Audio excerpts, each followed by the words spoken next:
Hi, Amadou. Hello? Amadou, Yes. we can start now. Okay, I started. Okay, great. Perfect. Welcome everyone. As you can see, they are still setting up in New York, but we are about to start in a few minutes, hopefully. Thank you so much for attending.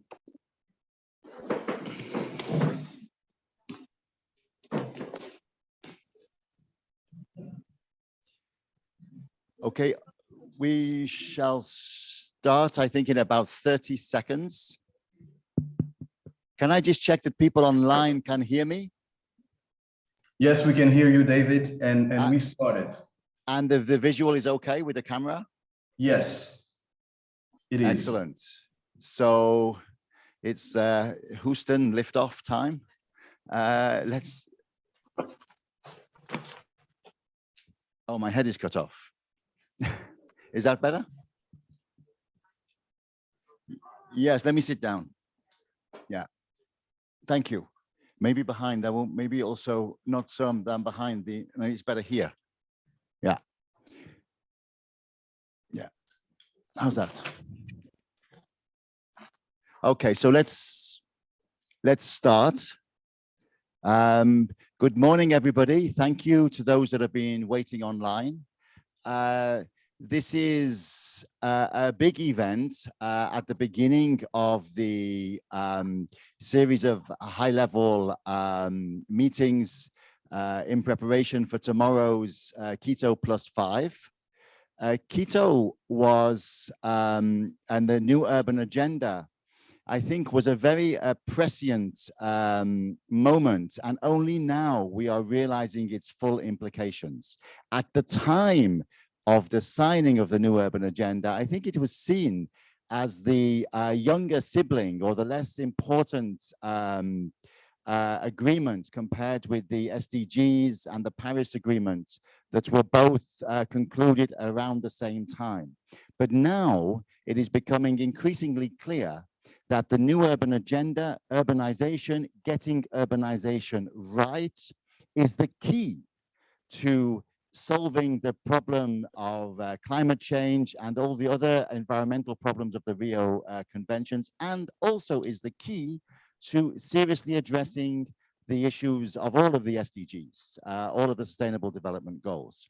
So it's really apt that now in this week where we review the progress of the new urban agenda, that following the directions of the Secretary General of the United Nations, the UN Capital Development Fund, which is has the mandate for developing capital instruments for development. Excuse me. And the UN Habitat, which has the mandate for furthering, monitoring and pushing the new urban agenda, are uniting, joining forces in a fused offering for cities and local governments to be able to bring our capital instruments, domestic capital markets and global capital markets to the new urban agenda, to fill that financing piece of the new urban agenda. And following the introductory speeches, we will be signing the joint implementation of SDG cities, and within it, the City Investment Facility, which will be a pipeline of investable and financeable transformative projects, which will actually drive this agenda forwards. So welcome, everybody. Thank you to those online. And I'd like to give the floor to Executive Director of UN Habitat, Maimouna Sharif, for her opening remarks. Thank you. Thank you so much. Should I stand or should I sit? I think maybe just sit down there. Yeah, thank you very much for the introductions, my friend Priti Sinha. And she's a banker, yeah, previously, yeah, 30 years. Yes, 30 years. And I'm an urban planner. We're dealing with cities.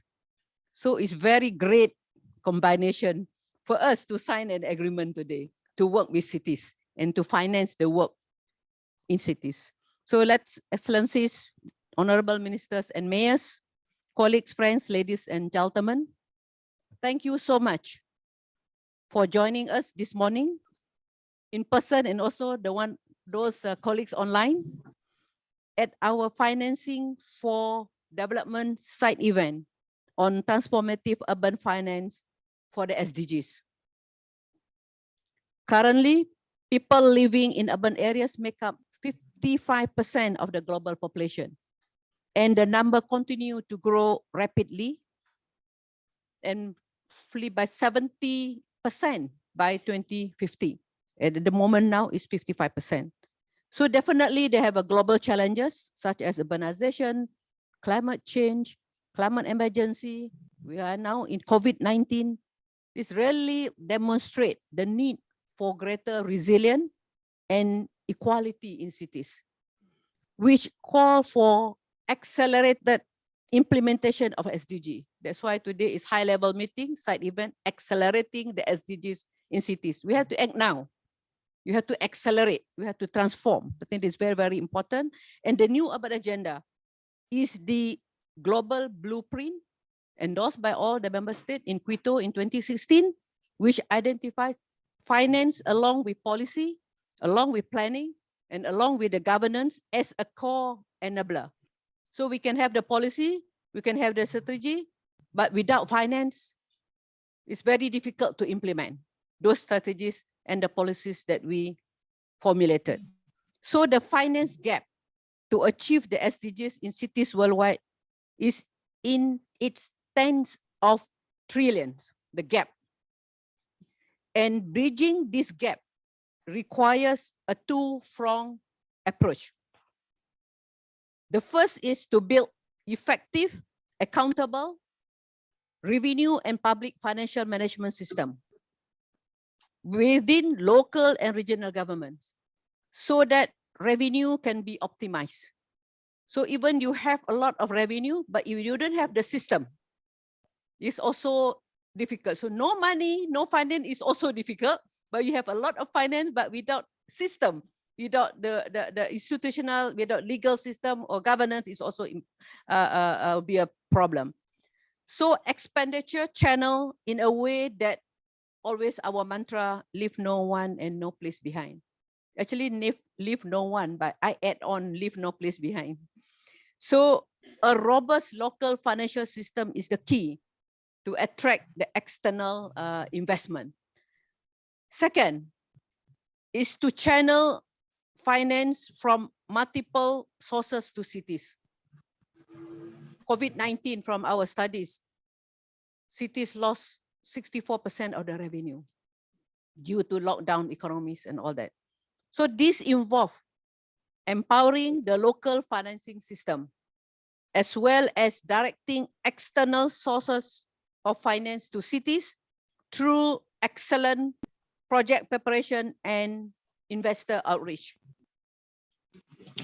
Because if we have the plan without the investors, it's also difficult. And how can we attract green investors to our cities? So I think this is also things that we would like to discuss. And UN Habitat, the designated UN agencies for cities, and UNCDF, the UN's hub for subnational finance, have been working in parallel and collaborating in these both approaches. Today, we are delighted to join forces in a fused offering for cities. Through this offering, cities in developing and emerging economies will be supported to build effective own source revenue and public financial management systems supported to prepare high impact projects that can be financed and supported to reach local and international investors that will partner to deliver the SDG impact. We cannot do it alone. We have to collaborate with, I used to say, the concept of 4Ps. Since I was a mayor, now at an ED or UNCDF, I still carry the principle of 4P, public, private, people partnership. This is very, very important. And today I look forward to discussing some of the key finance issues being faced by cities, to sharing initiatives that are on offer through the FUSE offering, and to discuss how we can move to a greater scale, how we can scale up by building finance ecosystems for cities through strategic partnerships. So the scale of local financing is now our focus. And we must work, as I said, together towards the end. So we have to work as a team. If I would like to end, TEAM, together everyone achieve more. Thank you.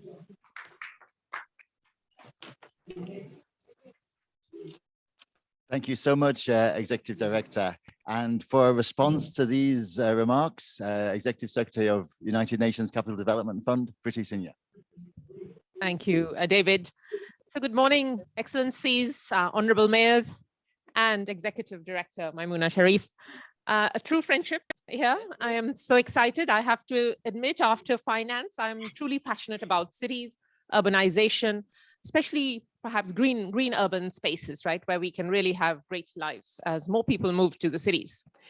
So distinguished panelists, colleagues, friends, it's really my honor and privilege to be here today to welcome you to this UNCDF, UN Habitat joint event on the high-level meeting on the implementation of the new urban agenda, transformative urban finance for the SDGs. I believe it'll be a wonderful day. You will hear from many other speakers after us that will talk about the details of this agenda. So we've all perhaps lived in many different parts of the world. We've seen developing countries are amongst the most rapidly urbanizing cities, and the full implementation of the new urban agenda is now essential if we are going to meet the Agenda 2030. Urbanization, as you know, possesses huge challenges for biodiversity, climate resilience, and social inclusion. Africa, for example, is well on its way to becoming an urban continent. Other parts of the world are already urbanized. Yet many cities in the developing world are growing without sufficient investment to drive productivity increase, environmental sustainability, and improvement in socioeconomic conditions. And we see this really with our own eyes when we are in the cities. So we were very privileged at UNCDF to be a member of the Advisory Council to the 2020 European Union Initiative, Financing Sustainable Urban Development, which was managed by UN Habitat. The landmark report from which this initiative and our own publication on local government finance highlighted that getting urbanization right will require getting financing right as well. The current system of development finance is not perhaps fit for purpose for the demands that it seeks to address. Left to its own devices, the private sector is not delivering the transformative infrastructure required. Public fiscal space is squeezed in the aftermath of the COVID-19 pandemic. Countries cannot borrow the amount of money required. In any case, borrowing costs are also increasing. Flows of public and private development and climate finance reaching local government in developing countries still remains scarce. That is something we also work at UNCDF. The global financial ecosystem is not delivering the volume of finance required for transformative sustainable infrastructure. So here I'm privileged with my team at UNCDF with our unique capital mandate and our focus on LDCs.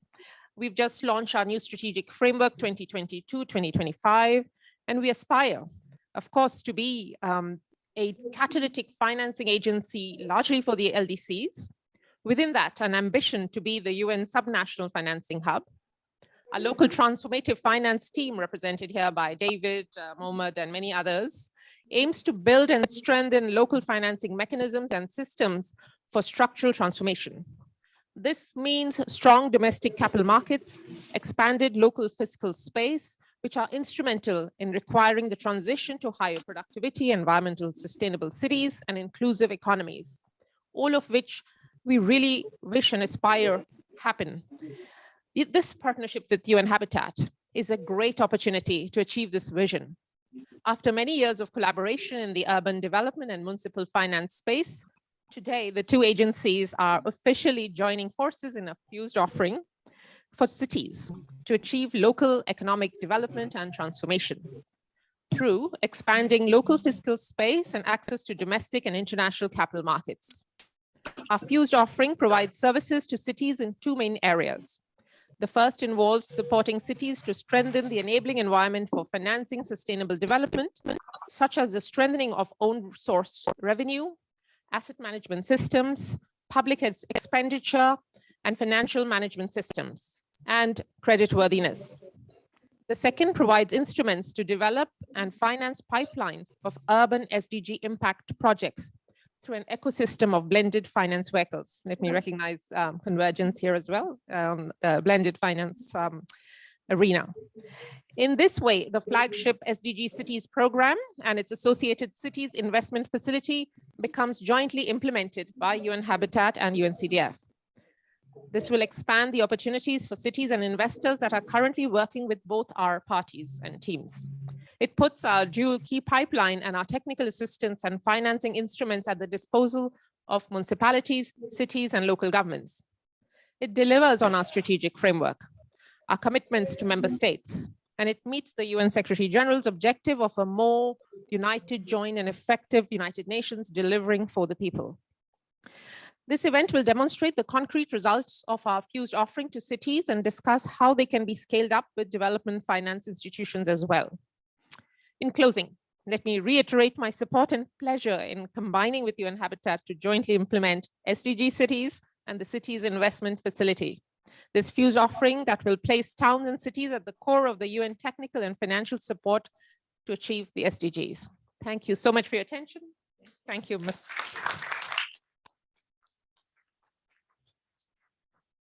Thank you so much indeed. It's great. It's really a pleasure for me as well to be able to see our two principals signing this agreement. And I'd like to recognize all the colleagues that have made this happen. So thank you so much, and including the cities. And we hope this will be a great service to them. Please.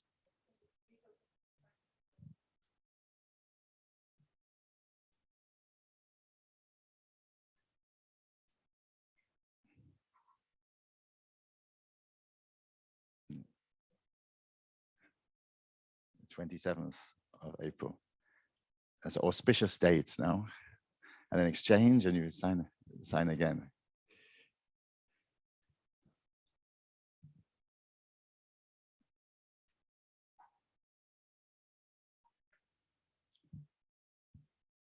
Excellent.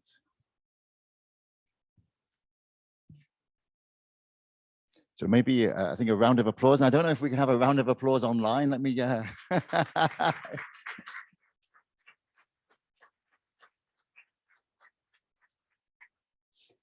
Excellent. Yes, we're still on. Move out of the way.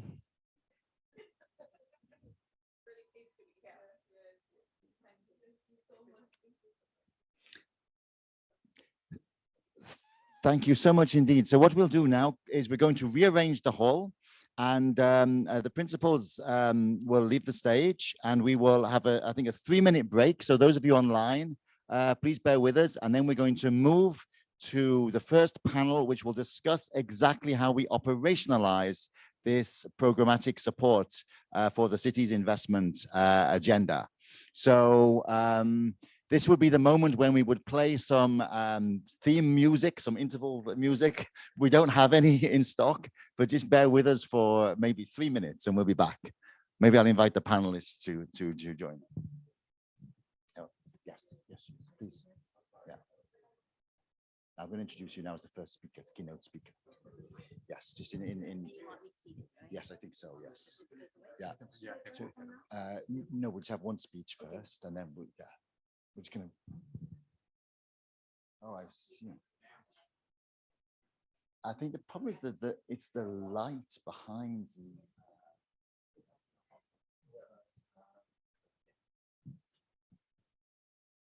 Let me just, Mohammed. Yeah, where do you want us to stand to give this keynote speech now? I'm just looking at the reason of the camera and the people Yeah. online. So David, what is happening is that you're going to sit, Yeah. like 2 chairs. It's like a dialogue. Let's do kind that. of That's thing, perfect. Absolutely And then perfect. as these two panelists, they move more chairs to the back. That is perfect. So if we sit here, That's correct. we're good. You're very good like that. Yeah. And this side is always better because there's too much Okay. light here for the. Yeah. So let's just start so we don't have people waiting too long. Are you ready to go? Yeah, sure. Okay. So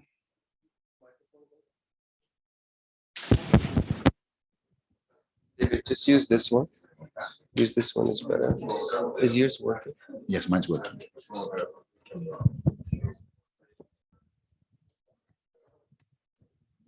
Good.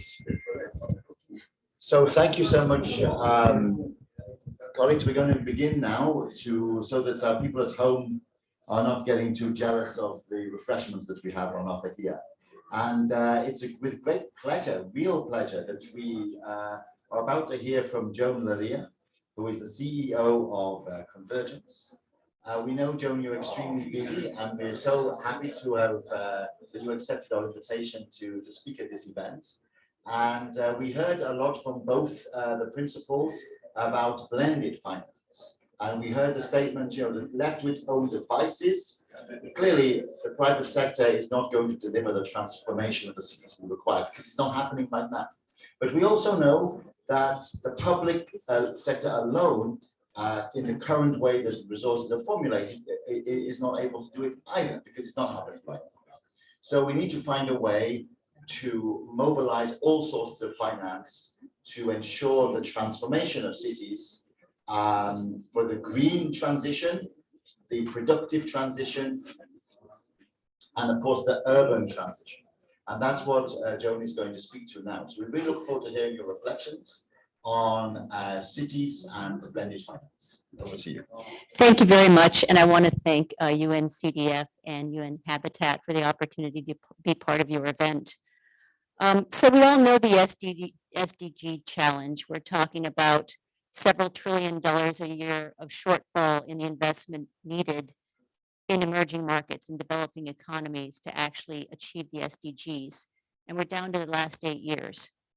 There is no single party that can do the investing needed to get us there.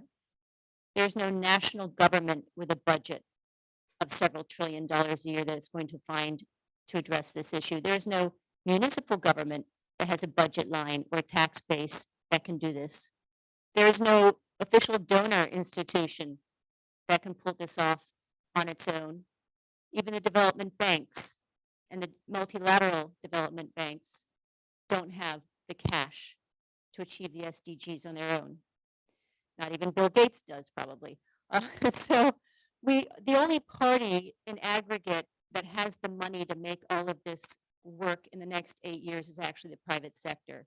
There are $3 trillion of assets that change hands in the international financial markets every day.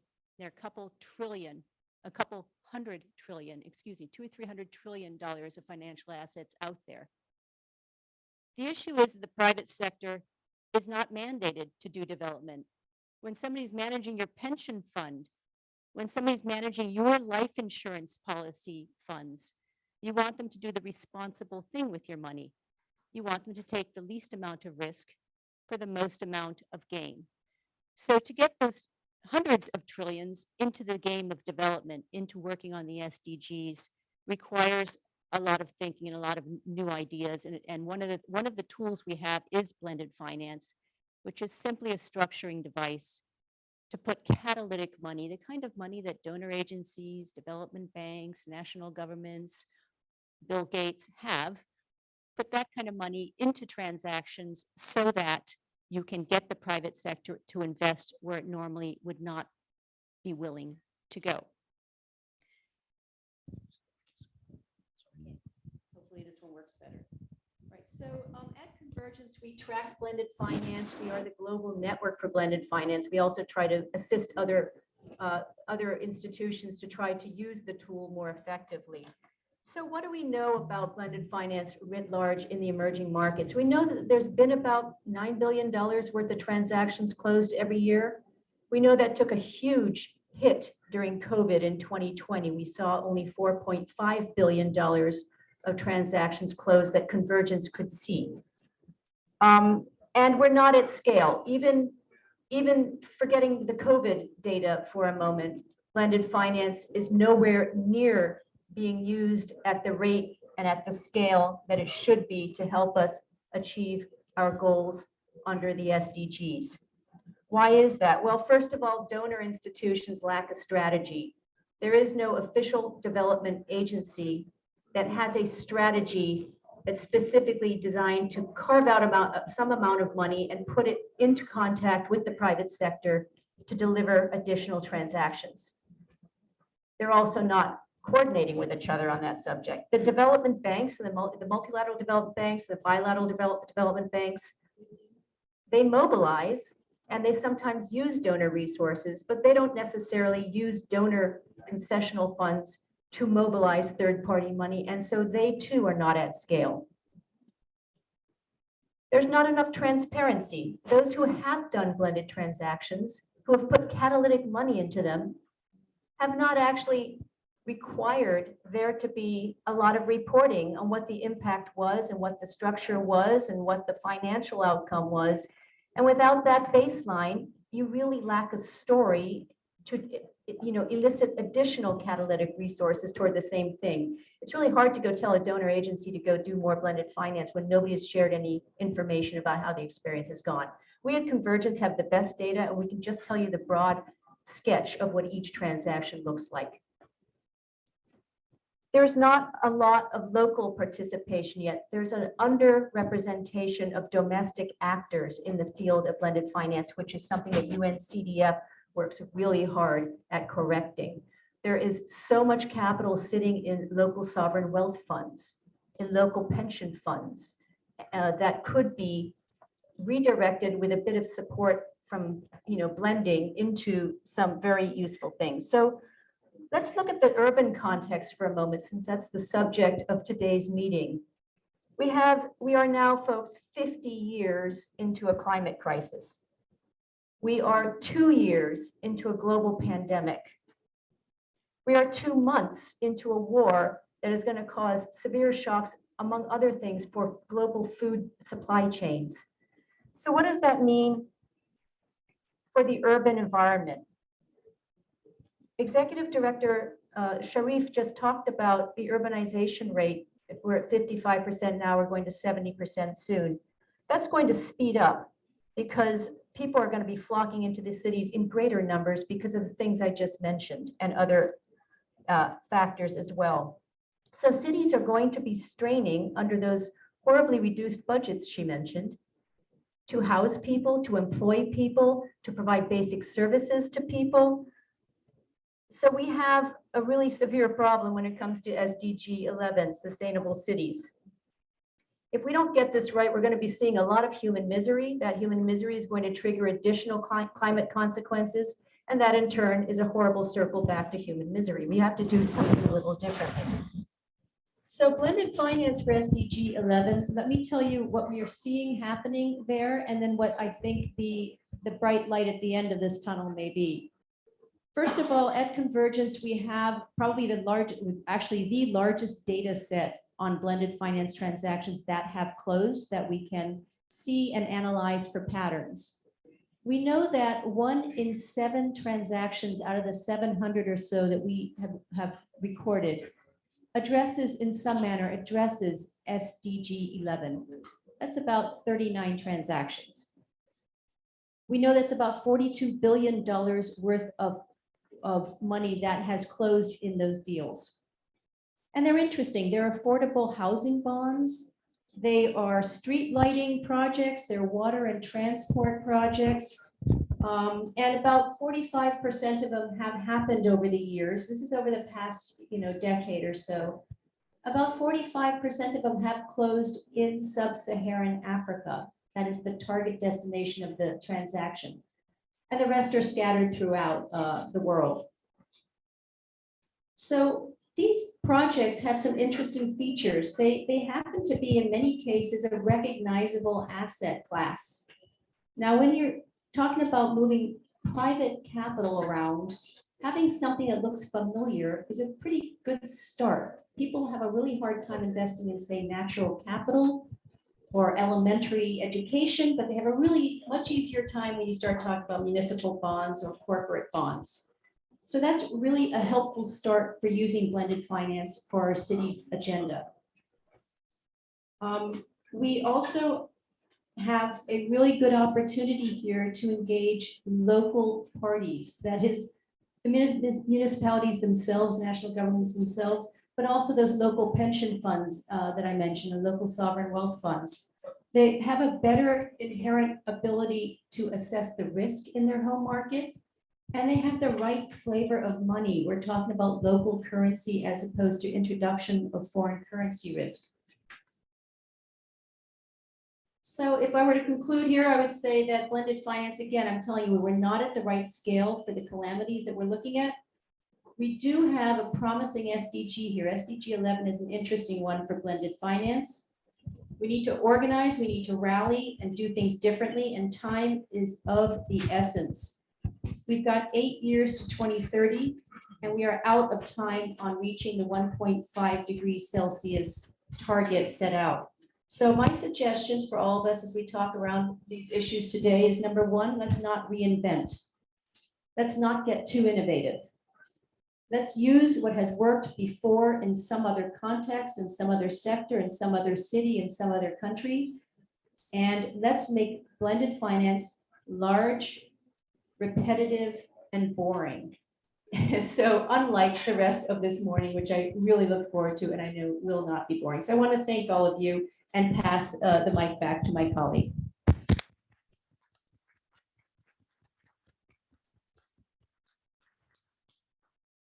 Thank you very much indeed, Joan. That was a very inspirational, I think a very thoughtful set of comments. Highly appreciated from our side. And it's, I would like to endorse your point about making blended finance boring. And I hope through SDG cities and the city investment facility in 15 to 20 years time, people will be saying, well, that was obvious. Why hadn't we done that before? And we'll be looking at cities that have urbanized at scale, but in a green, inclusive way that are able to fulfill their promise as places of social progress, which cities have traditionally been, but slipping back a little bit now. They're not quite the place of social progress they once were. So I think that is a really great agenda that you've laid out there. We'll be discussing it in the panel now between now and 9:30, and then we have two keynote speakers from the Inter-American Development Bank and from the European Union, who have also provided a lot of thought to this process that you have described. I'd like to highlight a couple of elements that you spoke about. I really appreciate the focus on domestic finance. I think there's a lot of misunderstanding when it comes to the Financing for Development agenda and the Addis Ababa Action agenda. It's not only about bringing international capital to emerging markets. It's also about transforming those emerging markets and their domestic capital markets so that they can meet the needs of those countries. And of course, one of the big advantages in some places of a strong and deep domestic capital market is the ability to have blended finance instruments, bond markets that can finance sustainable infrastructure that cities need. And I think we need to have a blend as well of domestic and international as part of the blended finance agenda. And unless we can get that, we won't get the capital at the right price. Because it's partly about at the right price to make an investment transformative. So I think that's really excellent remarks. What we're going to do now is go to our first panel that in many ways will be responding to the remarks made by Joan. And we have an additional speaker as well. We're very delighted that the mayor of Kumasi, Ghana, I understand, has agreed to join online. Now, this is a huge, thank you so much, Honorable Mayor, and this is a huge benefit to this meeting because Kumasi, Ghana is one of the cities where the principles that Joan has talked about will be now put into practice through the International Municipal Investment Fund. There are discussions with the city of Kumasi regarding a light rapid transport system, the kind of mass transit that is needed in many of these cities. of course, that have populations now that really require that kind of investment that has hitherto not arrived. So I suggest what we do is, in terms of the panel, given that the Honourable Mayor is online, if you're there, Honourable Mayor, we'll move to you first for your comments in response to what you've heard so far this morning. And then we will move to the speakers we have in the room after hearing from those online. Honourable Mayor, are you there? If so, Yes, hello. The floor is yours. Yes. Yeah, so it's fortunate Honorable Mayor could not join because he had some flight problems. So he has asked the Director of Planning for KMA to stand in for him. So he sincerely apologized to everyone for his inability to join. So for the discussion so far, I hope you can hear me. We can hear you loud and clear. Please introduce Hello. yourself and then make the remarks you would like to make on behalf of the mayor. We can hear you. Hello. Yes, so for the discussion so far, for Kumasi Metropolitan Assembly, one of the key development challenges that we are facing happen to be with congestion of the CBD.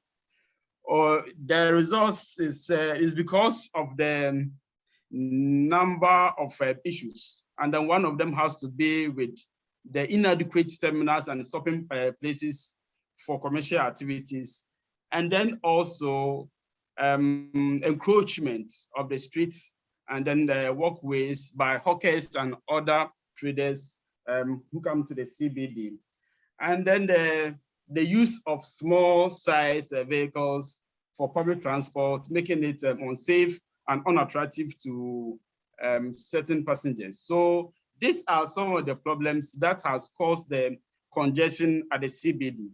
And then the Assembly or the city intends to use 3-pronged approaches to be able to address this problem holistically.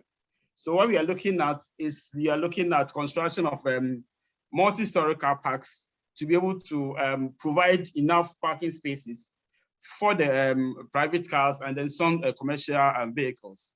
And also improving the quality of satellite markets to attract some businesses and shoppers from the center of the city. And then lastly, the most important of it all for the discussion, the introduction of bus rapid transit. The reason being that these 3 approaches, we think that the 3 they are complementary projects in nature. Because looking at a city now, without the introduction of the car park, to be able to take away the cars from the streets, there is no way we can introduce the BRT. And then the hawking situation, the marketing on the street is also so large. So we need to be able to construct the market to take away some of the trading activities from the center. Unfortunately, our contact with the UNCDF, they have provided us with the technical support to prepare feasibility studies for the car park projects and then also for the market projects. These feasibility studies are almost ready. And as soon as they are ready,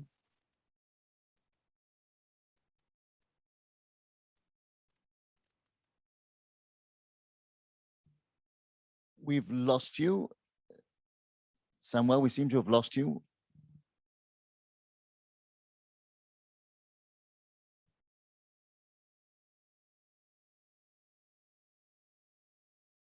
Okay, we'll give you one moment to reconnect. Otherwise, we will have to move to the second speaker. But Samuel, I really appreciate the comments you made about the bus rapid transport system and the way in which we're able now to bring a blended solution to address that.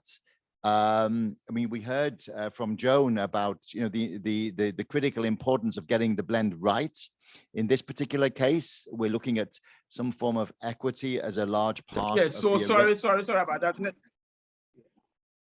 Okay, please continue. Yes, sorry, it's a network issue. So the point in making that the UNCDF is supporting the city to prepare feasibility studies to establish the bankability of those projects.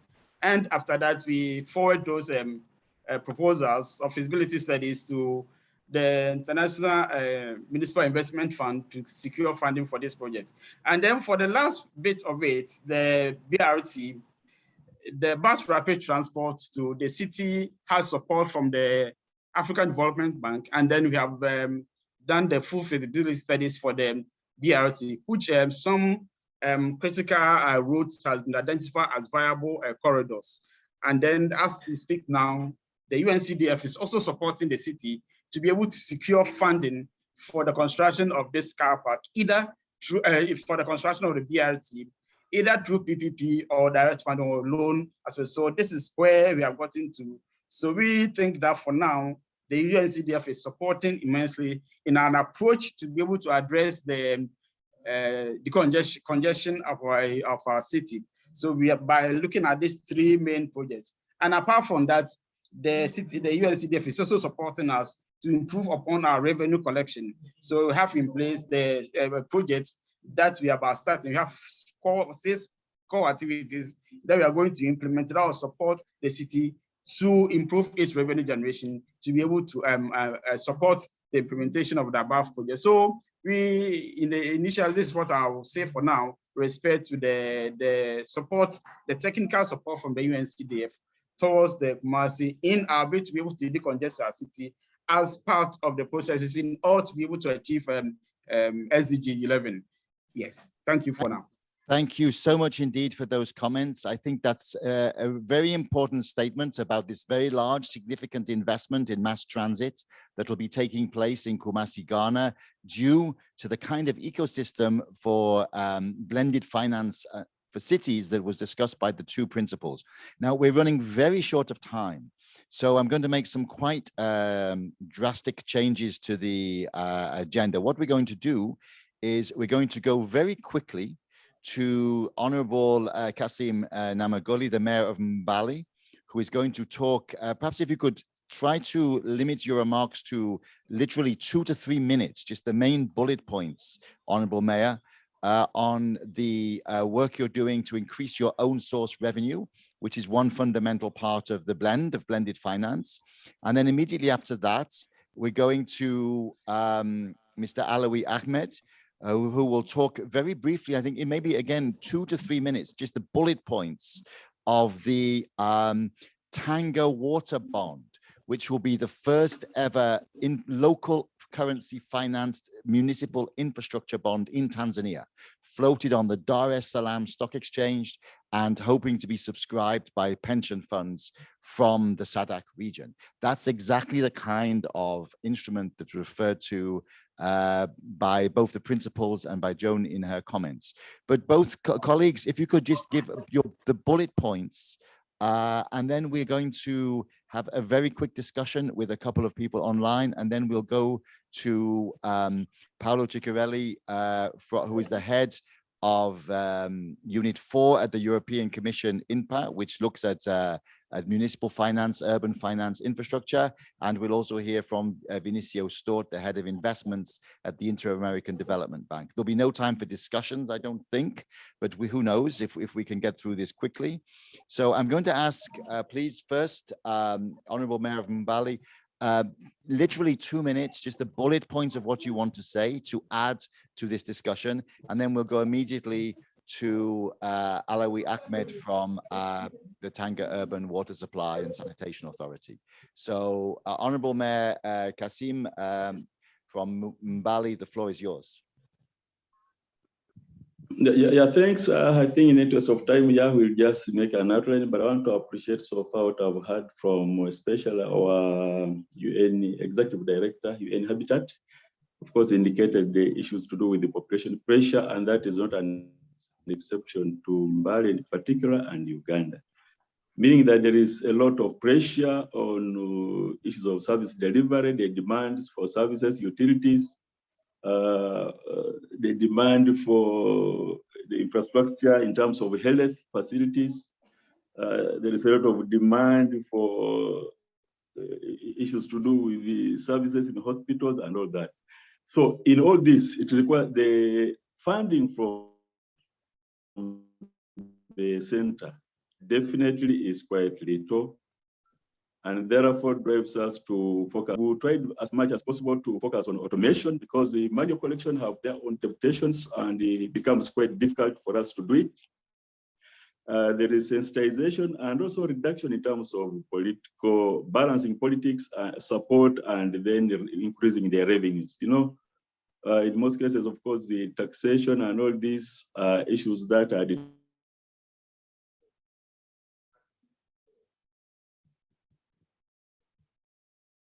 deterrent, especially when it comes to sourcing for votes from voters, and then you want to balance that with increasing losing votes here and there.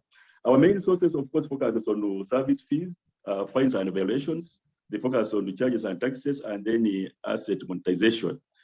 Basically, when you talk about service fees, we're looking about increasing the business licenses, issues to do with the land registration, development permits, and all that. In fines, we of course look at the building for people who build without permits. Those are people who crisscross on our greening areas, the islands, issues to do with the public health, and then all that. So the demands in terms of, as the population pressure increases, there are issues to do with the solid waste management as a challenge. So all this require us to do partnership. We are doing loans, but sometimes our balance sheet does not support us to get the amount that would actually support big projects. So it therefore means that while we go in, but whatever we get may not be enough to support us in terms of huge projects, especially when it comes to road infrastructure. Of course, we would want to do this, say that we generate revenue from those who are publicly parking on our roads. So having them improved and doing well would mean that the income of the city will increase.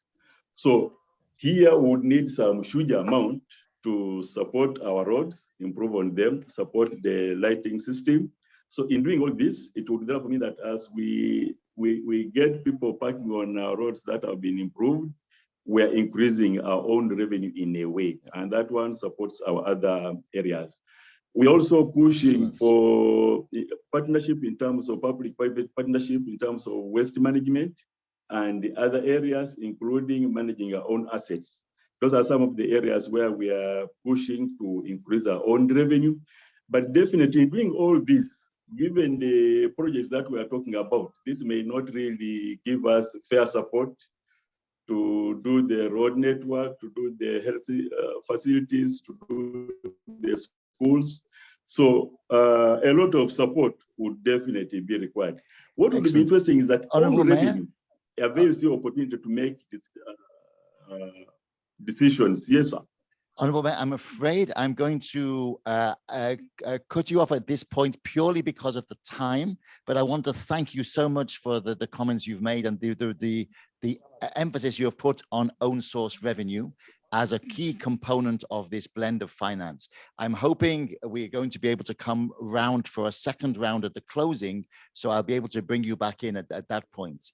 Thank you so much indeed, Honorable Mayor, and I'd now like to give the floor to Alawi Ahmed, who is the project manager of the Tanga Urban Water Supply and Sanitation Authority, who will talk very briefly about a domestic bond to be floated on the Dar es Salaam Stock Exchange, the Tanga Water Bond. And this very much complements what we've heard from the Honorable Mayor of Mbali in Uganda, because you need both sides of this coin. You need to improve own source revenue, as we've just heard from the Honorable Mayor, and you need to be able to use that kind of public financial management base to give you the credibility to launch the kind of capital market instruments that we're about to hear from now. So Alawi Ahmed, again, the key bullet points you want to mention on the Tanga Water Bond. Over to you. Thank you so much. And thank you so much indeed, Honorable Mayor Kasim. Highly appreciate your time and your understanding. Oh, thank you very much. Hi, everyone. Basically, what I'm here to do is to give experience of endeavor of securing or issuing a corporate bond for the purpose of facilitating the investment infrastructure development. We were faced with the challenge of a growing population, as others have spoken about the growing population vis-a-vis the ungrowing capacity for water production and distribution. And that couples with the insufficiency of financing capacity to do all those initiatives, big initiatives. So we accessed the Dar es Salaam Stock Exchange for a possibility to use the avenue of issuing a bond, a corporate bond, to be able to secure much bigger financing, unlike what we've been doing to invest in small packets using corporate loans. So we are currently undergoing stages into development of the specific bond. It's a revenue green bond for the purpose of securing around 23 million US dollar to facilitate the implementation of the bigger project, which will cater for demand for water for up to maybe 2025, at least to be able to reduce the challenge that is facing us now and in the near future. So we are in a good stage. We are currently working with UNCDF Tanzania to design or to craft that bond to float it in the Dar es Salaam Stock Exchange after the registration of the Capital Market and Security Authority. And then we will go forward with the advantage of using a bond as alternative source of financing for project development is that you can get much big amount of money than using corporate loans. So this is our experience in a nutshell. Maybe some questions will come later. If there will be questions, I'm happy to answer them. Thank you. Thank you so much indeed, and highly appreciate your brevity. So I think we're starting to hear now about the pieces of the jigsaw that are required to bring this blend together. You know, it's like a smoothie. A blend is, you know, you put it in a blender and you mix it up and it will taste differently depending on the different blend of fruits you put in. And of course, each city will require its own specific bespoke blend. And I think that's one of the things that we're hearing from this discussion so far. A lot of these issues have already been debated and studied, and there are two reports I'd like to draw your attention to, and I'm going to ask Amadou to put the links in the chat box for those online. There is the European Union UN Habitat Financing Sustainable Urban Development Report that was published recently, and it highlights all these issues. The advisory committee chaired by Sir Paul Collier from the University of Oxford, and it really brings out some of the key issues that were discussed by the two principals in the opening ceremony. Secondly, there is the Local Government Finance is Development Finance report, which has been published very recently. I'm asking Amadou to put that in the chat box too. And that really builds on the Financing for Sustainable Urban Development report and looks at some of the slightly more innovative approaches that can be followed in terms of changing the way this ecosystem works, as was mentioned earlier, and moving away from sovereign borrowing as the answer, because that's not going to raise enough money, and trying to look at opening up sub-sovereign capital markets and looking again at intergovernmental fiscal transfers as a tool, as a development tool to meet the SDGs. So if you could put those two links in the chat box for colleagues to be able to pick up. And now, thank you so much. I'm gonna, if you don't mind, I'll ask Joan to take the floor there, and I'm going to invite our next two panelists. But thank you, Joan. A quick round of applause, and thank you, panelists, so far.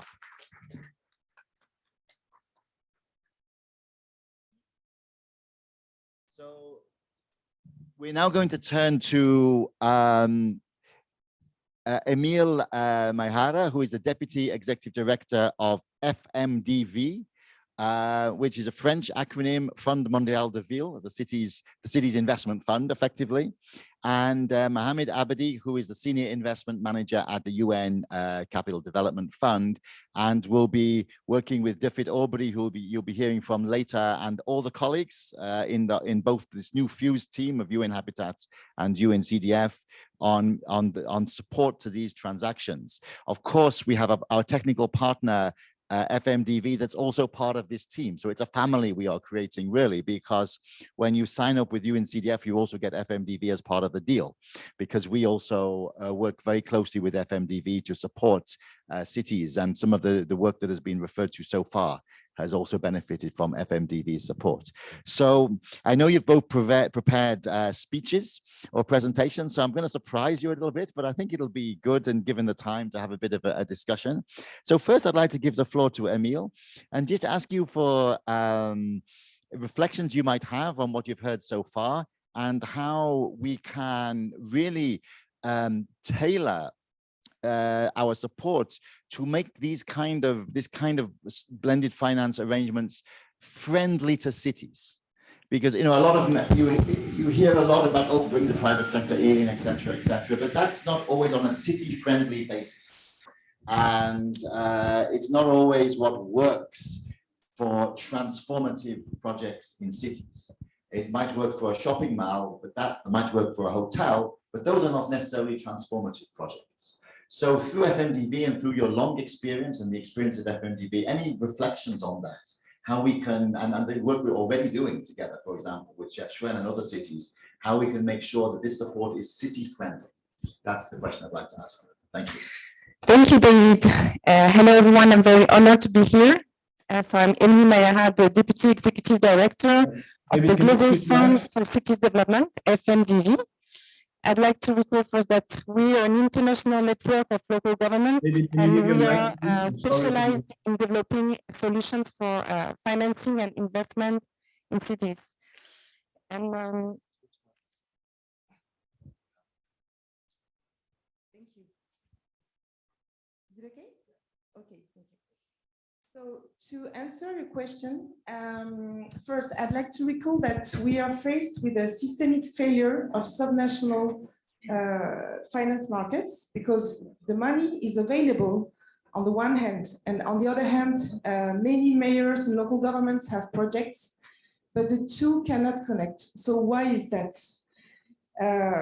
It is mainly due to inappropriate institutional frameworks, a lack of capacity, expertise, or creditworthiness of local governments, but it's also because their projects are below the level of investment of public and private investors, and thus not considered as bankable. So this is one of the characteristics of the subnational finance markets.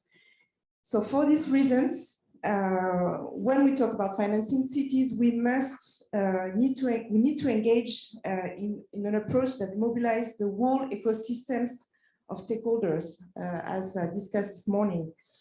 And we need to rely on specific policies and instruments that imply all this ecosystem. I'd like to quote two of them, if you allow me. First, I'd like to present the work we've been doing with several national governments in order to develop national programs on financing urban development, such as in South Africa, Ivory Coast, Morocco, or Uganda.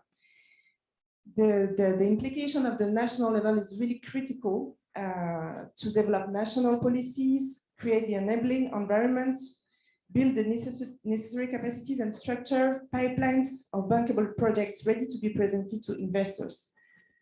Without the involvement of the national level, it will be very difficult to stay focused only at the project level because of all the issues I mentioned earlier. And we see when we at FMDV support these national programs that there is a real interest from DFIs that want to have this dialogue with the national government. And also this kind of national commitment allow to support all the cities, including intermediary cities, through providing a kind of expertise hubs to support project preparation and their connection to financing. So it allows very small cities to be supported by this technical and financial expertise at the national level. And it works very well. We have very good examples, for instance, in Morocco, focused on climate finance. The second solution I'd like to highlight to support, to answer the needs of cities is also based on mobilizing another very key stakeholder, which are subnational development banks.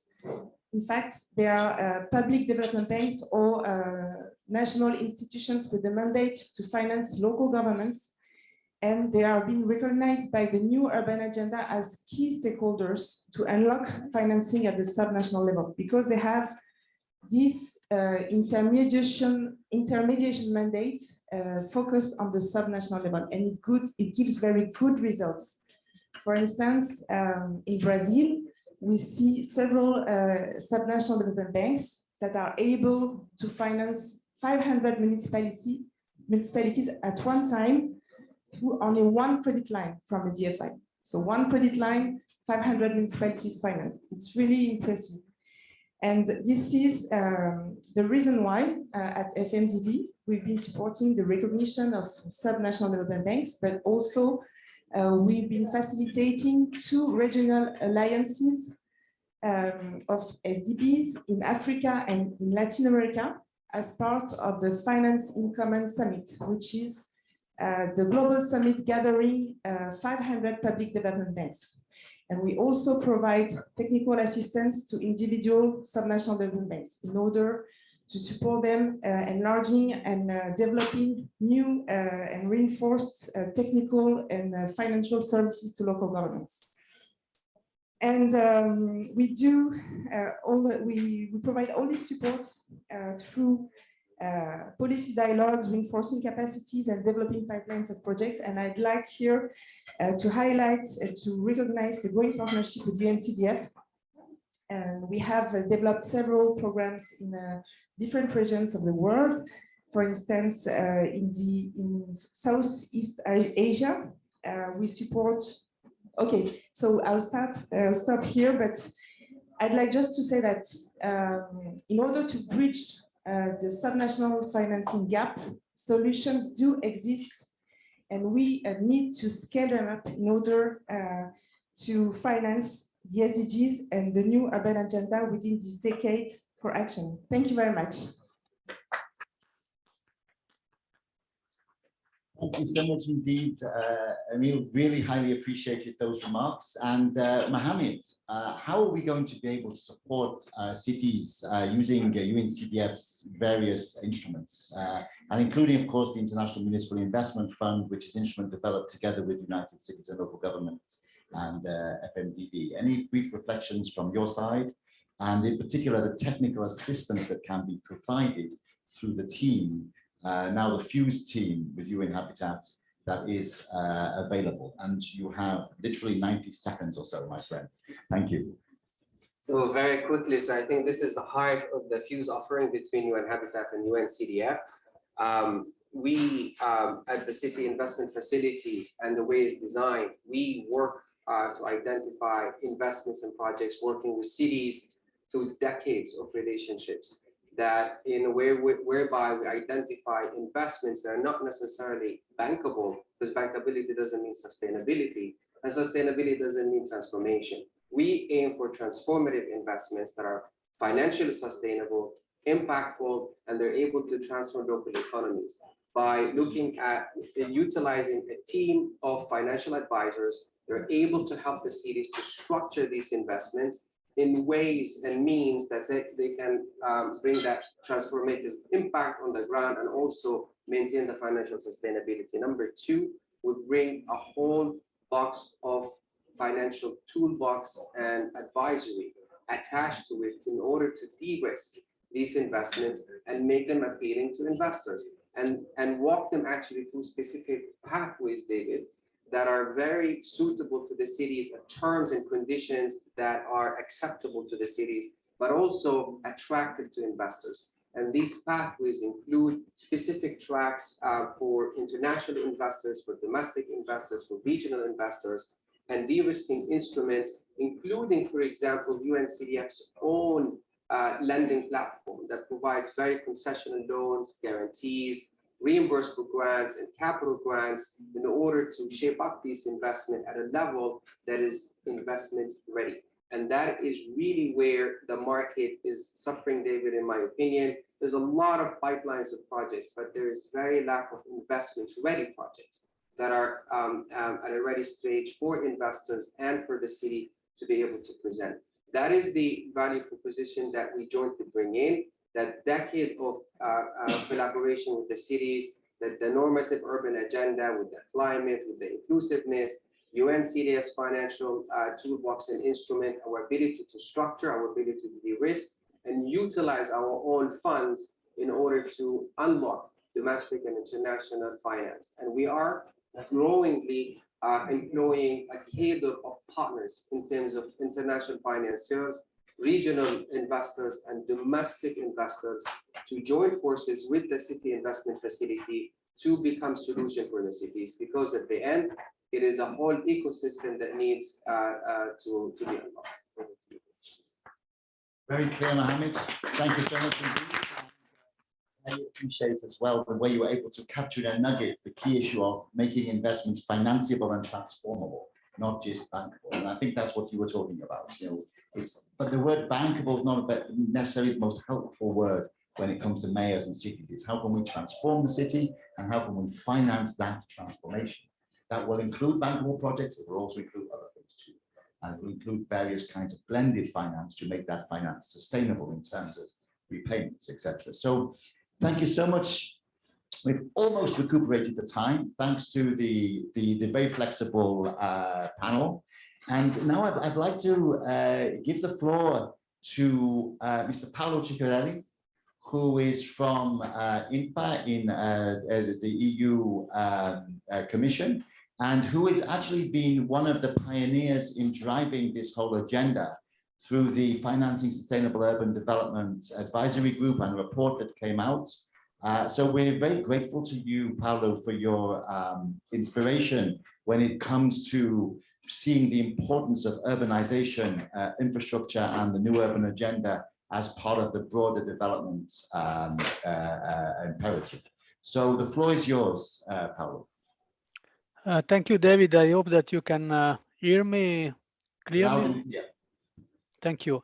So I see that we have a very short time to discuss this, but basically, without going back to all the analysis on the challenge of the implementation of SDGs, I will go directly to a little bit what is the vision of the European Union being one of the major donors, let's say, in the development arena.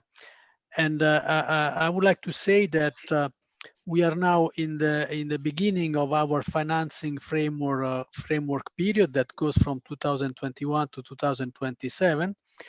And basically, we have since we have this big budget to manage, and we have also quite a lot of human resource. We are, I would say, very strong in having a kind of double entry point for our international cooperation. The first one, which is probably the most important, is an entry point at country level, because our program is heavily geographized. So we are really managing national and regional programs, which are quite big as a portfolio. And this entry point at national level allow us to enter in policy dialogue at national and subnational level with governments, but also with mayors and local authorities. And when we come back specifically to urban development, we have about 30 countries in the world that are working in initiative at urban level, which is very important, because this means that these countries see urbanization and urban development as a clear challenge to address. The second entry point is a global level, and at global level we have the capacity to make analysis, studies, pilot project, and this is where basically we came out with the study that we coordinated with UN Habitat and UNCDF. And so to make an example, basically, to make clear this process, we have been looking at these three areas of urban planning as as a way to improve investment.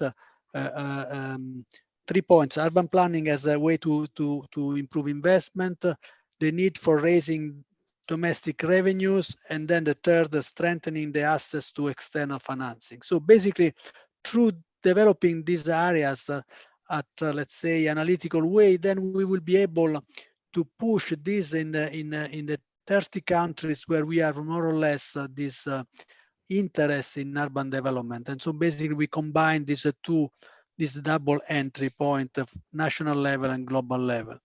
The other things that I want to mention briefly is that also we have a lot of instruments at our disposal, because the policy dialogue we do through, let's say, technical assistance, but also to budget support. We directly support the budget of the countries in actually implementing reforms, implementing policy change, implementing the decentralization process, and so basically allowing the subnational level to raise domestic revenues.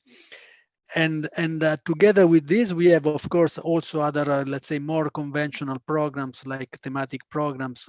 But the one that I would like to mention is especially our European Development Funds, Sustainable Funds, what we call EFSD+, because this is basically mobilize a lot of grants to help blending resources. So basically blending grants with loans, and also a big guarantee scheme that is used to de-risk the system and to facilitate investments. And this guarantee scheme, a part of it is open to private sector, and we divide this in windows, and there is also a specific window for cities. A call for proposal is coming very soon. Basically, the European financing institution will be entitled to present a proposal for these windows, where there is also a guarantee windows for cities. And of course, the financing institution will do this in coordination with the private sector, because the main focus on this is to raise, let's say, also private sector funding for this project. So basically, the typical structure of this is that there will be a program with the equity from private sector. There will be a loan from a financing institution, and then there will be a guarantee from the European Commission that will de-risk all the operation.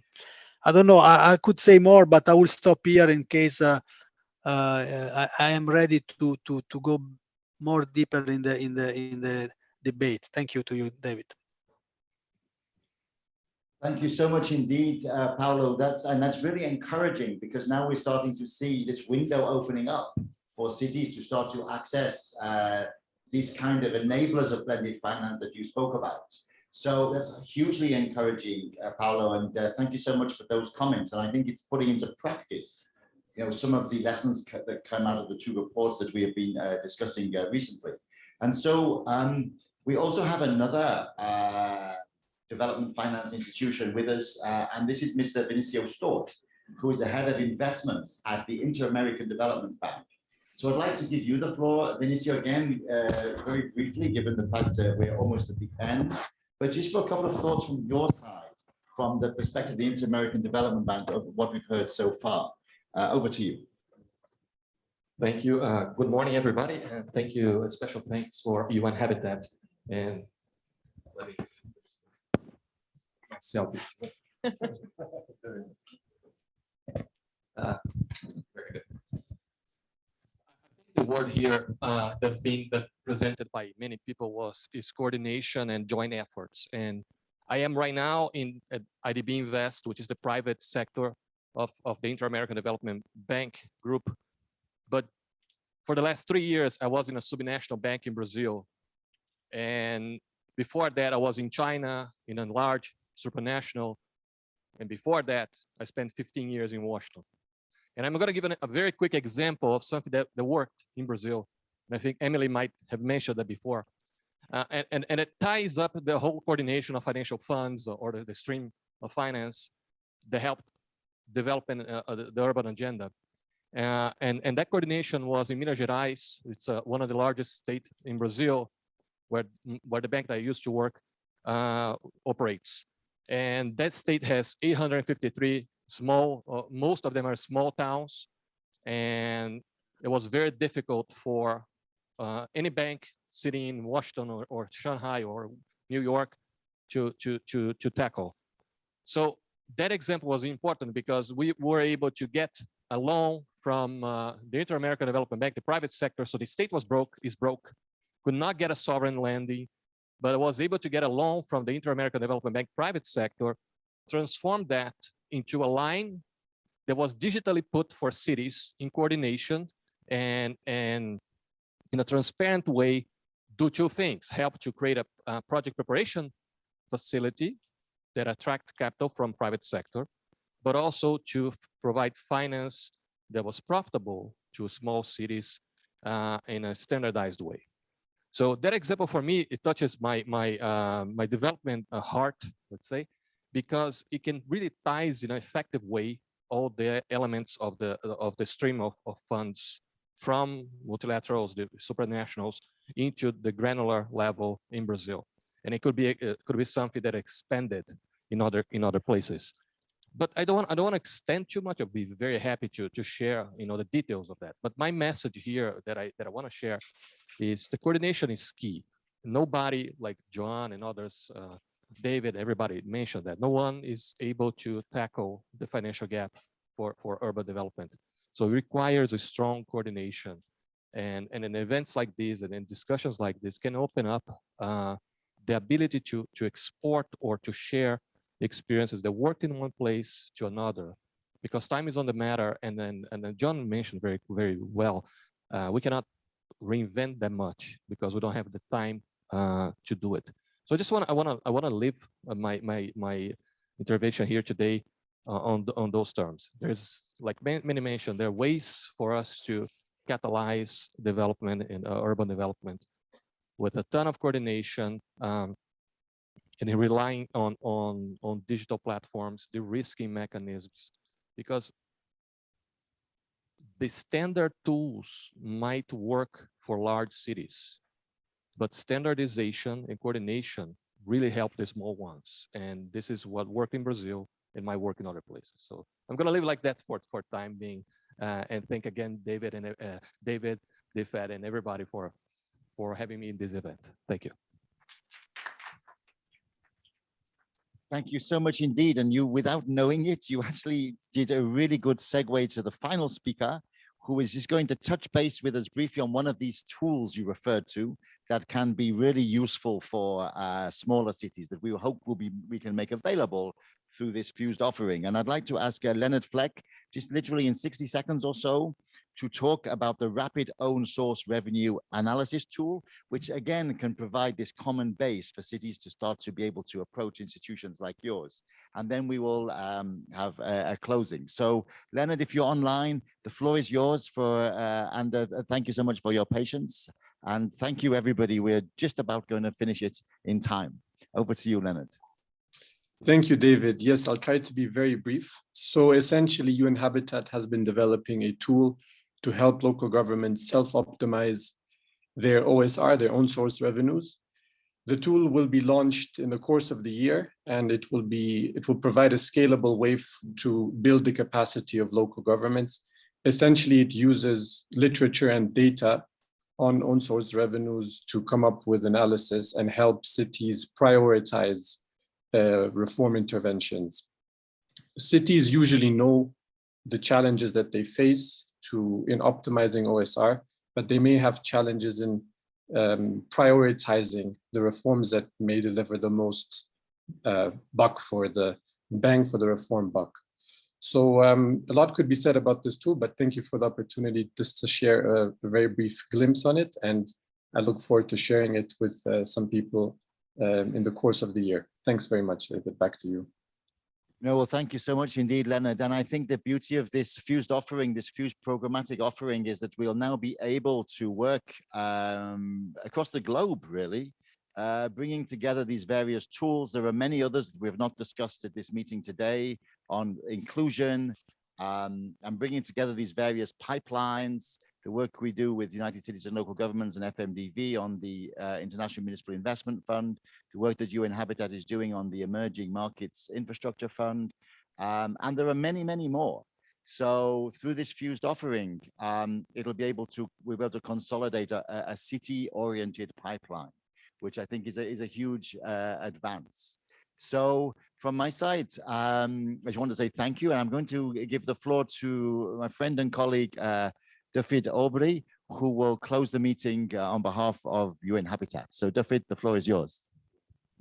Thank you very much, David, and thank you everyone for being here as well as online. I think this is an exciting moment for us. UN Habitat, we've been very much involved with policy, planning, and trying to get that sort of upstream level of impact in cities. And now by working with UNCDF and going to the last mile of impact by being able to finance. And I think what we also recognize from this session is that it's an ecosystem really of finance. I think every part has their role, from development banks and local banks and various experts along the line. And I think as we move forward, we're looking forward to moving forward as a sort of an ecosystem of partners where each one has their role. So thanks very much for being here. I'm sorry the event's been hurried, but thanks, David, for being able to keep everything on time and on track. So really appreciate it. Thank you very much. Thank you so much indeed. Thank you. Maybe just ask Amadou to save the chat. We had some really good comments in the chat box. So Amadou or Nan, please save the chat there. And thank you very much, everybody online. Please don't forget to save the chat. All the best. Thank you. Bye-bye.